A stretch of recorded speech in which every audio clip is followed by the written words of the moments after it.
Қазығұрт ауданының әкімшілігінің қызметкерлеріне бәріне алғыс айтып, рахмет айтам.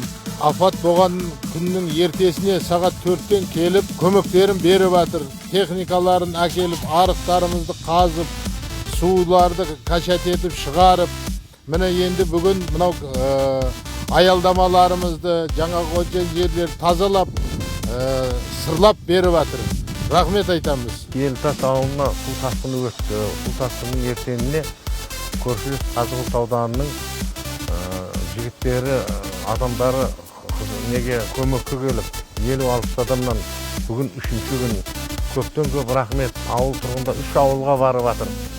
Ар жақта ынтымақ, мынау Шоқан Уәлиғанов көшелерінде үлкен тасқын болған жерде сол тарапта үлкен көмек көрсетіп, құлаған тамдар, жолдар бәріне атсалысып істесіп жатыр. Көп рахмет.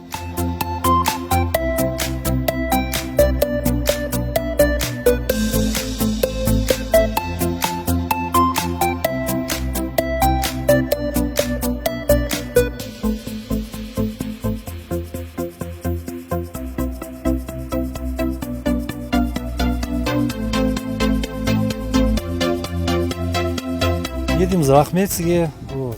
Ауылдың бәрі, кәрелер де рахметін айтып жатыр. Мен өз атымнан да, ауылдың атынан да рахметін айтып жатырмыз. Уже қанша күн болды бұл жақта кеп жұмыс істеп жатсыңдар, әрекет жасап, біз бәріміз ризамыз. Рахмет сіздерге. Осы сел болды, сол жетінен де жақсы, бәрі ризады. Ана жоғары ауылдағы адамдар да, төмендегілер де бәрі рахметін айтып жатыр бүгінге дейін. Не дейміз, сол айтатынымыз. Қазығұрт ауданынан келген жігіттерге рахмет. Келіп, мынау ауылдардың нелерін тазалап, бәріні үйлерді қарап шықты. Рахмет бұларға.